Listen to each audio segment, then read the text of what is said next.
नमस्कार, स्वागत है आप सभी का हमारे यूट्यूब चैनल संस्कृत सरस्वती पर। मैं रामकुमार शास्त्री आप सभी संस्कृत अनुरागियों का हार्दिक अभिनंदन स्वागत करता हूं। दोस्तों, यदि आपने अभी तक इस चैनल को सब्सक्राइब नहीं किया तो इसे सब्सक्राइब करें, लाइक करें, शेयर करें और वीडियो देखने के बाद इस चैनल पर कि ये वीडियो आपको कैसा लगा कमेंट्स बॉक्स में आप कमेंट करके मुझे जरूर बताइएगा। मैं आपकी कमेंट की प्रतीक्षा में रामकुमार शास्त्री एक बार फिर आपका हार्दिक अभिनंदन करता हूं। चलिए आज की क्लास शुरू करते हैं। सरस्वती वंदना हम करेंगे।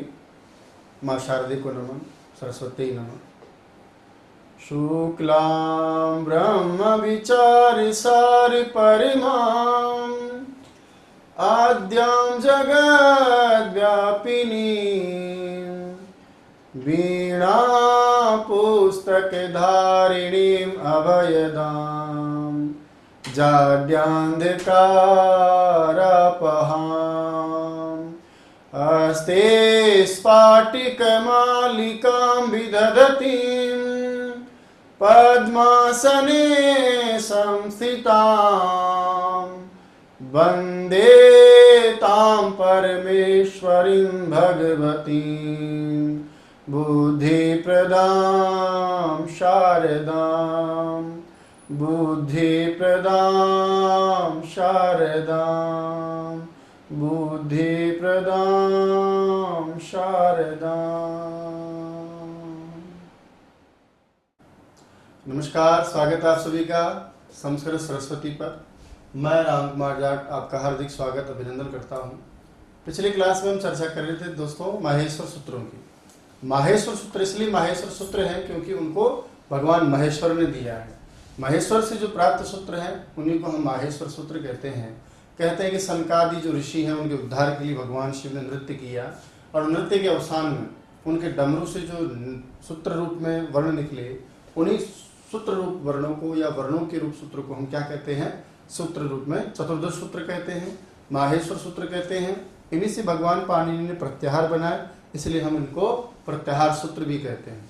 ये अक्षर भगवान के द्वारा कहे गए हैं, साक्षात वेद के समान है, श्रद्धेय हैं, पवित्र हैं, पावन है, इसलिए इनको हम अक्षर समाम्नाय भी कहते हैं। अक्षर का ही दूसरा नाम वर्ण है, इसलिए इनको वर्ण समाम्नाय कहते हैं।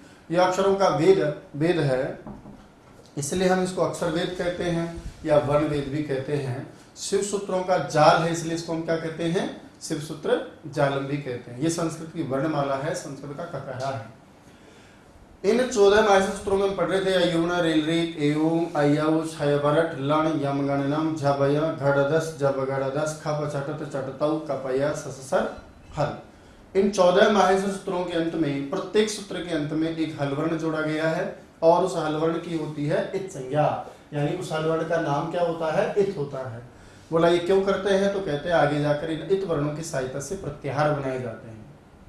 फिर हमसे पूछा कि कितने इत वर्ण हैं? तो इस प्रकार से 14 तो हल वर्ण है जिनके इत होता है ना, और एक लण के ल में जो अ वो भी इत होता है। इस प्रकार 15 वर्ण इत होते हैं। फिर हमने देखा है कि सभी वर्णों का एक बार पाठ किया गया है, लेकिन एक ऐसा भी वर्ण है जिसका 2 बार पाठ, उसका नाम क्या था? है हयवर्ट में भी आया और हल जो 14वां सूत्र है उसमें भी है आया आपका। फिर हमने देखा है कि इत जो है पीछे लगाया हुआ इत वर्ण जिसका नाम हम पढ़ रहे थे ना, वो भी 2 बार आया है। वो अयुण में भी आया है और वो लण में भी आया है। फिर हम सीख रहे थे कि आपने स्वरों को पहले कह दिया अयु रीलरी कह के, फिर आप व्यंजन वर्ण कहने जा रहे हो तो स्वर के कहने के बाद व्यंजन वर्णों को शुद्ध कह नहीं किया आपने, और आपने क्या किया है? या वरल या मंगन में जो वर्ण है व्यंजन उसमें अ क्यों पड़ा? कहा कि भैया देखो ऐसी परेशानी है, बिना स्वरों के व्यंजन का उच्चारण संभव नहीं होता है, तो मुझे उच्चारण तो करना था। अब उच्चारण करना है तो कोई ना कोई स्वर मिलाना पड़ेगा, तो मैंने सोचा चलो पहला अ मिला के काम चला लेते हैं। तो हयवर जो आपके व्यंजन वर्ण है इसमें अ का पाठ इसलिए किया गया है कि उच्चारण हो जाए, उच्चारणार्थम, उच्चारण के लिए है। लेकिन लण सूत्र में जो ल में अ उसके लिए पूछ ली कि वो किस लिए, तो हम क्या बताएंगे? वो इत संज्ञा के लिए है। ठीक है, अब देखो हम बोला इत संज्ञा क्यों करते हैं उस लण में ल के ए की, तो मैं कहूंगा जी उसमें उसकी इत संज्ञा इसलिए होती है ताकि आगे जाकर एक प्रत्याहार बनाया जा सके, और उस प्रत्याहार का नाम होता है र प्रत्याहार। ठीक है, अब आ जाइए सब आगे हम क्या कर रहे थे? हमने देखा कि इन इत वर्णों को लेकर के हम प्रत्याहार बनाते हैं, तो हम प्रत्याहार की चर्चा प्रारंभ कर दिए थे कि प्रत्याहार क्या है? प्रति प्लस आहार, जिसमें प्रत्येक का ग्रहण कर लिया जाए। वहां लिखे थे हम कि प्रत्याह्रियन्ते संक्षिप्यन्ते वर्णः अस्मिन् इति प्रत्याहारः। प्रति आंग, ऋ धातु घय प्रत्यय लगाकर हमने क्या बनाया, प्रत्याहार बनाया, जिसमें प्रत्येक वर्ण का ग्रहण कर लिया जाए, जिसमें वर्णों का संक्षिप्तीकरण कर लिया जाए, जहां वर्णों को संक्षेप में कहा जाए, उस विधा का नाम, प्रक्रिया का नाम, उस चीज का नाम क्या होता है, प्रत्याहार होता है। फिर हम सीख रहे थे आगे, प्रत्याहार निर्माण के लिए पाणिनि ने क्या कहा, तो पाणिनि ने अष्टाध्यायी में कहा आदि अंतेन सहेता। आदि वर्ण लीजिए, कोई आगे रखिए एक वर्ण आप पीछे रखिए, दोनों वर्णों को जोड़ने पर क्या बन जाता है, प्रत्याहार बन जाता है। बशर्ते जो आप पीछे वर्ण रखेंगे उस वर्ण की इत संज्ञा होनी चाहिए, यानी वो इत वर्ण होना चाहिए। और वो इत वर्ण कहाँ मिलता है, माहेश्वर सूत्र के अंत में। तो एक वर्ण हम आगे रख रहे थे, एक हम पीछे जो इत वर्ण जिनका नाम दिया क, ऐसे उनको हम पीछे रख रहे थे, प्रत्याहार बन रहे थे। अक कहा तो अय उ रिल रिक ऐसा चले गए, है ना। इसी प्रकार से हमने अच कहा तो सारे स्वर आ गए, अचह स्वराह। हल कहा तो सारे व्यंजन आ गए, हलह व्यंजनानि। और अल कहने से तो सारे के सारे वर्ण ही आ गए, इसलिए हमने पढ़ा अलह वर्णाः। यही पढ़ रहे थे ना। अब देखिए प्रत्याहारों की संख्या को लेकर भी मैंने आपको बताया था कि सामान्य परीक्षा में आ जाए, लघु सिद्धांत कौमुदी में पढ़े गए परीक्षा आपसे, तो हम बताएंगे 42 द्विचत्वारिंशत्। और यदि कह दे कि वर्तमान में कुल प्रयुक्त प्रत्याहार कितने हैं, तब आपकी संख्या हो जाएगी 44, चतुश्चत्वारिंशत्। दोस्तों इसके बाद हमारे पाठ्यक्रम में जो नाम लेकर के दोनों लेवल में, रीट भर्ती परीक्षा और सीटेट भर्ती परीक्षा में उच्चारण स्थानम के नाम से आपका टॉपिक आता है। उस उच्चारण स्थानम को सीखने के लिए साथ ही छोटी सी चीजों हमें सीखनी है। हालांकि बाह्य प्रयत्न जब हम पढ़ते हैं तब भी उदात्त, अनुदात्त, स्वरित ऐसा करके हम स्वरों के भेद पढ़ते हैं। मैंने आपको लौकिक स्वरों की जानकारी दी, एक मात्रा वाला ह्रस्व, दो मात्रा वाला दीर्घ और तीन मात्रा वाला क्या होता है, प्लुत होता है। तो एक छोटा सा एक प्रश्न आने की संभावना रहती है। कई बार आप लोग भी पूछते हैं कि सर हमने देखा है, हमने किताब में पढ़ा है, हमने वहाँ देखा है, यहाँ देखा है कि स्वरों के भेद भी पूछे गए हैं किताबों में, स्वरों के भेद भी सिखाए गए किताबों में। तो उस चीज को मैं लेकर चलता हूं ताकि उच्चारण स्थान के समय, उच्चारण स्थान में जितने भी वर्ण आपके आते हैं उनकी चर्चा जब हम करें तो ये बात और भी अच्छे से क्लियर हो जाए। अब स्वरों के भेद का जो मेरा टॉपिक है, उस स्वरों के भेद के टॉपिक में आप याद करिएगा, मैंने आपको पढ़ाया है और ये स्वरों के भेद मैंने चलते चलते नाम लेकर भी आपको कई बार निर्देश किया है। भैया देखो, उच्चारण के आधार पर यदि आप स्वरों के भेद करोगे तब तो फिर आपके स्वरों के भेद तीन हैं। किसके आधार पर, यानी एक तो हमने उच्चारण के आधार पर देखा, हमारा स्वरों के भेद करने का एक आधार तो हमने कौन सा रखा, उच्चारण। और जब उच्चारण करके हमने स्वरों के भेद किए तब भी हमारे कितने भेद थे, स्वरों के तीन। कौन कौन से बोले, तो याद कीजिएगा, जब ऊंचे से हम उच्चारण करते हैं तब उसको हम बोलते हैं उदात्त। इनकी चर्चा हम करेंगे अभी यहाँ सीखने के लिए, है ना। तो एक तो क्या है, उदात्त है। दूसरा, यदि नीचे से उच्चारण किया जाता है उस स्वर को हम क्या कहते हैं, अनुदात्त। बाह्य प्रयत्नों में भी इसको हम विस्तार से पढ़ते हैं, सीखते हैं। और जो आधा उदात्त और आधा अनुदात्त होता है उसको हम कहते हैं स्वरित। तीन भेद तो हम ये हैं, सीखेंगे अभी, हम चर्चा भी करेंगे। तो उच्चारण के यदि आधार पर आप स्वरों के भेद करते हो तब भी स्वरों के भेद कितने हैं, तीन। कहा भी था मैंने, याद हो आपको, कि ये वैदिक स्वर है क्योंकि इनका प्रयोग केवल वेद के मंत्रों में किया जाता है। दूसरा जो आपका टारगेट है उसमें आप देखेंगे कि मात्रा के आधार पर भी भेद किए गए हैं। किसके आधार पर, मात्रा के आधार पर। और मात्रा के आधार पर जब आप भेद करते हो तो वहां एक मात्रा वाला स्वर कोई होता है, दो मात्रा वाला स्वर कोई होता है, तीन मात्रा वाला कोई स्वर होता है। इस आधार पर भी आपने स्वरों को बांटा है। जैसे हमने सीखा था, याद कीजिए आप, एक मात्रा वाले को हमने नाम दिया ह्रस्व स्वर, दो मात्रा वाले को हमने नाम दिया दीर्घ स्वर, और तीन मात्रा वाला जो स्वर है उसको नाम दिया हमने प्लुत स्वर। इस तरह भी हम नाम लेकर, इसको तो हमने विस्तार से पढ़ा भी, आपको याद होगा, खूब डिटेल में इसकी चर्चा हम कर भी ली, इसको अच्छे से सीखना। और एक आगे जाकर जो स्वरों के भेद का आधार बनता है वो आपका होता है नासिका के सहयोग वाला। कि जिन स्वरों के उच्चारण में नासिका का भी सहयोग लिया जाए वो स्वर किस हिसाब से कुछ कहे जाएंगे, और जिनमें यदि नासिका का सहयोग नहीं लिया जाए तो वो क्या कहलाएंगे। तो ठीक है, तो नासिका के आधार पर भी हम यदि इनको बांटना चाहें तो फिर ये दो प्रकार से और बढ़ जाते हैं, कहते हैं। और थोड़ी मैंने आपको इसके बारे में जानकारी भी दी थी कि ऐसे वर्ण, चाहे वो स्वर हो या व्यंजन हो, जिनका उच्चारण मुख और नासिका दोनों से होता हो, ऐसे, तो वो तो कहलाते हैं आपके नाक वाले अनुनासिक। क्या कहलाते हैं, अनुनासिक। और जिनका उच्चारण बिना नाक से होता है वो कहलाते हैं आपके अननुनासिक। पिछली क्लास में भी थोड़ा बहुत मैं आपको बता रहा था, जो बिना नाक के हों, केवल मुख से उच्चारित होते हों, वो तो अननुनासिक हैं, और जिनका उच्चारण नासिका की सहायता और मुख दोनों से किया जाता है वो अनुनासिक हैं। अब स्वरों के जो भेद करने का प्रोग्राम है वो ये 3 आधारों पर होता है। जब ये तीनों आधारों को मिला करके हम स्वरों के भेद पढ़ें तो कितने अधिकतम स्वरों के भेद हो सकते हैं वो हम टारगेट करके सीखेंगे। अब ये तो क्या है, स्वर भेद का आधार है, यानी स्वरों के भेद करने का आधार है स्वर भेद, जिसके आधार कितने हमारे पास में 3। एक आधार तो है हमारा उच्चारण के आधार पर, एक आधार है हमारा मात्रा के आधार पर, और एक आधार है हमारा नासिका के आधार पर, नासिका के सहयोग से और बिना नासिका के सहयोग से। अब आगे हम सीखते हैं विधिवत कि भाई मात्रा के आधार पर जो आपने स्वरों के भेद किए हैं वो तो हमने ध्यान है कि सामान्य हमने पढ़ा भी है, फिर भी मान लो थोड़ा वापस ले लेता हूं मैं कि सबसे पहला जो हमारा आधार था वो कौन सा आधार था, मात्रा के आधार पर। और मात्रा के आधार पर जो आपने स्वर पढ़े हैं उसमें याद कीजिए हमारा सबसे पहला भेद कौन सा था, ह्रस्व था। बोला ह्रस्व कौन होता है, तो हमने सीखा है, मैं सिर्फ दोहराने के लिहाज से बता रहा हूं। ह्रस्व स्वर कौन होता है, जिसकी एक मात्रा हो, जिसकी एक मात्रा हो, जैसे कौन है, आ ई उ री लृ, यही पढ़े थे हम विस्तार से, आपको याद हो। उसी प्रकार से इसी में हम पढ़ते हैं दूसरा, उसका नाम होता है दीर्घ स्वर। मतलब दीर्घ स्वर हमने किसको जाना है, तो दीर्घ स्वर हमने उसको जाना है जिसकी कितनी मात्रा होती है, 2 मात्रा होती है। और ये स्वर आपके कितने थे, 8 थे, याद है आपको, जैसे आ ए उ रे, रे का दीर्घ नहीं होता, ए ओ आई औ, पढ़े थे ना, हम इसके विस्तार से चर्चा कर चुके हैं। और मात्रा जो 3 कर दी जाए तो 3 मात्रा वाला स्वर कौन हो जाता है, तो प्लुत स्वर हो जाता है। कौन हो जाता है, वो प्लुत स्वर हो जाता है। ऐसा भी हम पढ़ चुके हैं। उसकी कितनी मात्रा है, 3 मात्रा। और प्लुत के लिए हम क्या लगा देते हैं, इस तरह का चिन्ह जो मात्रा का सूचक होता है। सभी स्वर प्लुत होते थे, स्वर 9 है, तो हम पढ़ रहे थे जैसे ए का प्लुत बनाना हो तो ई का बनाना हो तो ई, उ का बनाना हो तो ऊ, री का बनाना हो तो री, लृ का बनाना हो तो लृ, ए का बनाना हो तो ए, ओ का बनाना हो तो ओ, उसी प्रकार आई का बनाना हो तो आई, और इसी प्रकार औ का बनाना हो तो औ, ये आपके स्वर कहेंगे। तो ये तो हमने प्रक्रिया में पढ़ लिया है, हमने बहुत अच्छे से इसको जान भी लिया है, सीख भी लिया है, ठीक है। विस्तार पूर्वक हम इसकी चर्चा कर चुके हैं। आपको ध्यान होगा इस स्वरों के भेद पढ़ाते समय मैंने इसके बारे में चर्चा कर ली।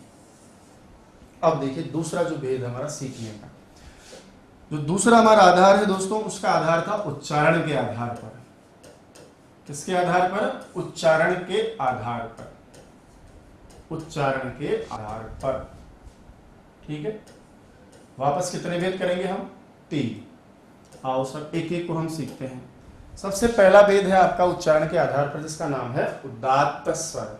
बोलिएगा कौन सा स्वर है, उदात्त स्वर। लीजिए सर, बोला उदात्त स्वर कौन होता है। इसके लिए हमारे संस्कृत व्याकरण में बहुत ही सीधा और बहुत प्यारा सूत्र लिखा है, उच्चै उदात्तः। जब संधि करके करेंगे तो विसर्ग का र हो जाता है, और इसमें ओ की मात्रा लगा दीजिए आप, क्या बन गया, उच्चैरुदात्तः। पढ़िएगा इसको, क्या लिखा, उच्चैरुदात्तः। बोला इसमें क्या क्या लिखा हुआ है, तो एक अव्यय है, एक शब्द है इसमें, उसका नाम है उच्चई। एक अव्यय पद है जिसका नाम है उच्चैहि, और उसके बाद में क्या लिखा है, उदात्तः। दोस्तों उच्चई का मतलब होता है ऊंचे से। ऊंचे से का मतलब जिन स्वरों का उच्चारण तालु आदि स्थानों के ऊपरी भाग से होता है। जिन स्वरों का उच्चारण, ऐसे हमारे पास जो भी स्वर हैं, चाहे 21, 22 आपने पढ़े हैं, तो जिनका उच्चारण हमारे मुख के स्थान आदि कुछ स्थान होने से तो उच्चारण होता है ना, तालु कह लो, कंठ कह लो, मूर्धा कह लो, तो जब तालु कंठ आदि स्थानों के ऊपरी भाग से होता है, स्थानों के ऊपर का जो भाग होता है, उस ऊपरी भाग से यदि इनका उच्चारण होता हो, और दोस्तों जो ऊपरी भाग होता है उसको वहां लिखा है ऊर्ध्व भाग। कौन सा भाग, ऊर्ध्व भाग। जब हम किसी स्वर का उच्चारण करें और उसका उच्चारण यदि मुख के कंठ, तालु, मूर्धा, दंत आदि जो हमारे उच्चारण के स्थान हैं, इन उच्चारण स्थानों के ऊपरी भाग से थोड़ा ऊंचे से किया जाता हो, तो ऊपरी भाग से यदि इनका उच्चारण किया जाए तो ऊपरी भाग से उच्चरित जो हमारे वर्ण हैं यानी स्वर हैं, वो उच्चरित स्वर बताइए कौन से स्वर कहलाते हैं भैया? उदात्त स्वर कहलाते हैं। शास्त्र जब हम पढ़ते हैं वहां ऊंचे का मतलब क्या है, तो उसका वास्तविक अर्थ ये होता है कि जैसे अ का उच्चारण स्थान क्या है, मान लीजिए कंठ है, कंठ है ना, अ की ध्वनि कहाँ से निर्गत होती है, निकलती है, कंठ से निकलती है। जब हम अ का उच्चारण करें और उस उच्चारण में कंठ के ऊपरी भाग से थोड़ा पढ़ने का प्रयास करें, है ऐसे, लेकिन व्यावहारिक भाषा में मैं आपको सिखाना चाहूं कि हम कैसे याद कर सकते हैं सीधा, तो आप यूं याद करो कि जिसको ऊंचे से पढ़ा जाए, है ना, सुर नहीं होती क्या एक तरह से, तो वैसे यदि किसी को आप थोड़ा ऊंचे से पढ़ते हैं तो वो क्या कहलाता है? उदात्त। दूसरी बात आपको याद होगी, ये उच्चारण के आधार पर जो आप भेद करते हो ना, याद करो मैंने आपको कहा था कि सारे के सारे वास्तव में कौन से स्वर होते हैं? वैदिक स्वर होते हैं। बोला था मैंने आपको, उसे लिखवाया तो याद है आपको, है ना। और जो मात्रा के आधार पर होते हैं सारे के सारे कौन से स्वर है हमारे? लौकिक स्वर। ये बात मैं आपको पढ़ा चुका हूँ, इसलिए इसको केवल लिख रहा हूँ। ये लोक व्यवहार में हम ऐसे ही प्रयोग करते हैं, रस्व दीर्घ से काम चलता है, सबसे ज्यादा रस्व दीर्घ से काम चलता है। और वेद की जो स्वर है यानी वेद के जो मंत्र हैं, उन वेद के मंत्रों में हम पढ़ते समय देखते हैं कि पंडित जी जब वेद के मंत्र उच्चारण करते हैं तब उनका स्वर ऊपर ओम नाम गणपते, तो इस तरह का जो ऊपर नीचे का स्वर होता है वो वास्तव में उदात्त को और स्वर को दर्शाता है। तो मान लीजिए जब पढ़ते पढ़ते थोड़ा ऊंचे से खींच के पढ़ते हैं, वो तो आपका समझ जाना कि वो स्वर इसका मतलब कौन सा था? वो उदात्त था। बोला हमें कैसे पता चलेगा? वेद के मंत्रों में हमें कैसे पता चलता होगा कि भाई ये स्वर तो उदात्त है और ये स्वर अनुदात्त है? तो दोस्तों याद रखिएगा, उदात्त अनुदात्त स्वरों को जब हम देखते हैं तो इनकी पहचान करने के लिए कुछ चिन्हों का प्रयोग किया जाता है। बोला साहब उदात्त के लिए क्या चिन्ह है? तो कहते हैं कि उदात्त का कोई चिन्ह ही नहीं होता है। अब मान लीजिए आपने पढ़ रहे हो आप, और वहां पर यदि किसी मंत्र के अक्षर के या स्वर के आप ऊपर नीचे आगे पीछे आपने कोई चिन्ह ही नहीं देखा, तो इसका मतलब समझ जाना कि भैया वो 100% क्या है? आपका उदात्त स्वर है। तो जिसका चिन्ह नहीं होता वो क्या कहलाता है? उदात्त। और उसको कैसे पढ़ा जाता है? ऊंचे से पढ़ा जाता है। जैसे उदाहरण के लिए मान लीजिए हम सीखें, जैसे मैंने ये क्या लिखा है अब इसके भी कुछ चिन्ह नहीं लगाया ना मैंने, ऊपर नीचे कोई लाइन वगैरह कुछ नहीं लिखा, तो ये उदात्त स्वर कहलाएगा। इसी प्रकार से मान लीजिए जैसे मेरे पास में लिखा है ई, कुछ नहीं लगा है तो ये उदात्त कहलाएगा। ये उदात्त है, ये उदात्त है, ये उदात्त है, ये उदात्त है। तो सामान्य कोई स्वर लिखा होता है, ये सारे के सारे स्वर कैसे सब ये सब उदात्त है, क्योंकि इनकी कोई चिन्ह नहीं लगा। चाहे रस्व स्वर हो वो भी तो उदात्त हो सकता है ना भाई, आ भी हो सकता है, आ ये भी हो सकता है, ई तो रस्व भी हो सकता है, दीर्घ भी हो सकता है और प्लुत भी हो सकता है। ठीक है, तो रस्व स्वर भी क्या हो सकता है? उदात्त। दीर्घ स्वर भी क्या हो सकता है? उदात्त। और प्लुत भी क्या होता है? उदात्त हो सकता है। इसमें क्या है? जिसका आप ऊंचे से पढ़ेंगे वो सारे स्वर 9 के 9 स्वर आपके उदात्त हो सकते हैं। नंबर 1 बात। नंबर 2, जो उदात्त नहीं होगा, जो उदात्त नहीं होगा वो बताइए क्या हो जाएगा? तो उदात्त का विलोम शब्द जो लिखा है ना शास्त्र में, वो क्या लिखा है? अनुदात्त स्वर लिखा है। अनुदात्त का यदि हम अर्थ सीखना चाहें तो न उदात्तः, क्या? न उदात्तः। जो उदात्त नहीं होता यानी जो ऊंचे से नहीं बल्कि विपरीत पढ़ा जाता है, नीचे से पढ़ा जाता है, वो क्या कहलाएगा? अनुदात्त कहलाएगा। ये देखिए पाणिनि ने स्वयं अपने अर्थ को कितने सीधे शब्दों में आपके सामने रखा है कि नीचय ही अनुदात्तः, नीचय ही अनुदात्तः, नीचैरनुदात्तः। इसका भी यदि हम विग्रह करें समझने के लिए तो क्या हो जाएगा? नीचे लिखा है, ये भी अव्यय पद है, इसका मतलब नीचे से। तो जब किसी स्वर का उच्चारण करते समय उसको नीचे से पढ़ा जाए, थोड़ा नीचे से यानी धीरे से पढ़ा जाए, तो वो स्वर बताइए कौन सा स्वर हो जाएगा? अनुदात्त स्वर हो जाएगा। यही पढ़ रहे थे ना कि जिन शब्दों का उच्चारण, जिन स्वरों का उच्चारण कंठ के जो आपके तालु आदि उच्चारण के स्थान हैं, जब उन तालु आदि स्थानों के अब की बार ऊपरी भाग से नहीं होता है, तालु आदि स्थानों के नीचे के भागों से होता है। और नीचे को संस्कृत में कहते हैं दोस्तों अधः, और भाग शब्द के साथ जोड़ करके कहोगे तो अधोभाग से। तो नीचे के भागों से जब उच्चारण किया जाता है, नीचे के भागों से उच्चारित होने वाले स्वर, उच्चारित होने वाले स्वर बताइए क्या कहलाते हैं? अनुदात्त कहलाते हैं। ऊंचा पढ़े तो उदात्त है, कहा कि ऊंचा नहीं पढ़े, नीचे से पढ़े यानी धीरे से पढ़े तो हम समझ जाएंगे कि नीचे अनुदात्त है। जिन स्वरों का उच्चारण तालु, कंठ, मुर्दा आदि स्थानों के निचले भाग से होता है, अधोभाग से होता है, उनका नाम क्या हो जाता है? अनुदात्त स्वर हो जाता है। यानी ऊंचा पढ़े तो उदात्त है, नीचे से पढ़े थोड़ा धीरे से पढ़े तो अनुदात्त है। पूछे कि भैया ये बताओ हम कैसे पहचाने कि ये उदात्त है, अनुदात्त है, स्वरित है, इसकी पहचान हम कैसे करें? तो कहा कि आपने पढ़ा था कि उदात्त का चिन्ह होता है। बोला नहीं साहब, इनके तो कुछ चिन्ह नहीं होता। जब इनके कुछ चिन्ह नहीं होता तो उसको हम क्या कह देते हैं? तो उसको तो हम कह देते हैं उदात्त। लेकिन जब हम अनुदात्त के लिए जाएंगे तो उसके लिए क्या चिन्ह है, संकेत है, तो वहां लिखा है कि इसका चिन्ह होता है, क्योंकि सभी का चिन्ह थोड़े नहीं होता है, पार भी पड़ेगी ना। कहा कि इसका चिन्ह होता है। बोला क्या चिन्ह होता है?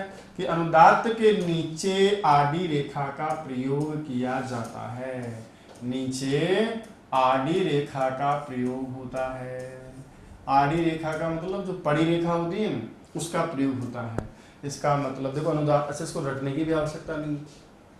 अनुदात्त का अनु लिखा है ना, तो अनु का मतलब या तो क्या होता है, पीछे होता है या नीचे होता है। ठीक है, तो इसको याद रखने के लिए इसे रटना नहीं है आपको।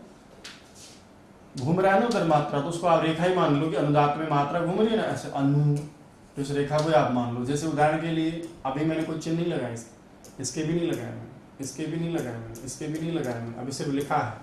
ये बताओ सारे के सारे स्वर क्या है? समय उदात्त है, क्योंकि अभी तक मैंने इनके नीचे कोई रेखा या ऊपर कोई रेखा या कोई चिन्ह इनके विशेष लगाया नहीं। लेकिन मैं कहूँ कि अब मुझे बताओ ये जो आपके सामने लिखे हैं वो सारे के सारे उदात्त है ना। अब मैं इसके नीचे ये आड़ी रेखा ऐसे लगा दिया, ये अनुदात्त हो गया, ये अनुदात्त हो गया, ये अनुदात्त हो गया। तो जब इनके नीचे आड़ी रेखा का प्रयोग हम कर लेते हैं, इनके नीचे आड़ी रेखा हम जब लगा देते हैं, तब ये स्वर अपने आप में क्या हो जाते हैं? अनुदात्त हो जाते हैं। परीक्षा में पूछ रहे आपसे कि बताइए ये कौन सा स्वर है? अनुदात्त है भैया। ये कौन सा है? अनुदात्त है भाई साहब। बोला ये कौन सा है? उदात्त है, क्योंकि इसका कोई चिन्ह नहीं होता है। बोला ये कौन है? अनुदात्त है, क्योंकि इसके नीचे आड़ी रेखा का प्रयोग होता है। तो मेरा चिन्ह नहीं है तो मैं उदात्त हूँ, मेरे नीचे आड़ी रेखा लगती है मैं अनुदात्त हूँ। ठीक है, बिना चिन्ह का उदात्त और आड़ी रेखा वाला क्या होता है? अनुदात्त होता है। नंबर 3, तीसरा जो स्वर होता है दोस्तों उसका नाम होता है स्वरित स्वर। बहुत प्यारा स्वर, क्या नाम होता है इसका? स्वरित स्वर होता है। कहा स्वरित की परिभाषा क्या लिखी है? बोले भैया जो उदात्त और अनुदात्त दोनों का मिश्रण होता है। मिश्रण का मतलब समाहार जिसमें हो, वो जो समाहार वाला स्वर होता है उसी का नाम स्वरित होता है। और पाणिनि ने इसको बहुत ही सरल सीधे सीधे प्यारे प्यारे शब्दों में बताओ क्या कह के निभाया है? उन्होंने कहा समाहारः स्वरितः। समाहार का मतलब होता है मिक्स हो जाना, मिल जाना, आधा आधा हो जाना। बोला साहब स्वरित स्वर हम किसको कहेंगे? तो कहते हैं कि मान लीजिए कोई वर्ण हमारे पास में है, उस वर्ण का जो आधा पहले का भाग है, जो पूर्व आधा भाग है, स्टार्टअप का जो पूर्व का आधा भाग है वो अलग हो, और यदि पश्च जो आधा भाग है यानी बाद का जो आधा भाग है, पश्च आधा भाग है, पश्च का मतलब बाद में समझिएगा, वो अलग हो। बोले अलग अलग का मतलब कि भैया जब पूर्व का आधा भाग तो क्या हो? उदात्त हो। किसी भी स्वर का यदि पहले का आधा भाग उदात्त हो और किसी भी स्वर उसी स्वर का यदि आधा भाग पीछे का अनुदात्त हो, ऐसा उदात्त प्लस अनुदात्त का जो मिश्रण होता है, जहां पहले स्टार्टिंग में ऊंचे से लिया जाता है लेकिन उसके बाद आधे के बाद उसको नीचे से पढ़ दिया जाता है, ऐसा वर्ण, या यूं कहें कि हम वर्णों में क्या पढ़ रहे हैं? हम स्वर को पढ़ रहे हो ना, तो ऐसा जो हमारे पास में कौन होता है? स्वर होता है। उस स्वर का नाम ही वास्तव में क्या होता है? स्वरित स्वर होता है। उसी स्वर का नाम बताइए क्या होता है? स्वरित स्वर होता है। अब मैं आपसे कह लूं कि मान लो मैं एक ऐसा स्वर हूं जिसको उच्चारण करते समय पहले तो उदात्त ऊंचे से लिया जाता है और आधे भाग के बाद में मुझे फिर थोड़ा नीचे से लिया जाता है। आप कहोगे भाई साहब आप तो स्वरित स्वर हैं, आप तो क्या हैं? समाहार है। किसका समाहार है यहाँ पर? तो आप कहोगे जी उदात्त का और एक साथ में आधा भाग किसका, अनुदात्त का। तो ऐसा स्वर जिसका पूर्व आधा भाग उदात्त हो यानी और आधा भाग अनुदात्त हो, यानी उदात्त अनुदात्त इन दोनों का जो मिश्रण हो जाता है, क्या लिखा मैंने कि जब उदात्त प्लस अनुदात्त का मिश्रण हो जाता है, उदात्त और अनुदात्त का समाहार हो जाता है, मिश्रण हो जाता है, तब बताइए उस स्वर का नाम क्या हो जाता है, स्वरित स्वर हो जाता है। क्या हो जाता है, स्वरित स्वर हो जाता है। आई बात समझ में। परीक्षा में पूछ ले कि बताइए इसकी परिभाषा क्या है, तो हम इसकी परिभाषा में क्या बताएंगे, भैया आधा भाग उदात्त होता है और आधा भाग अनुदात्त होता है, ऐसे स्वर का नाम क्या होता है, स्वरित स्वर होता है।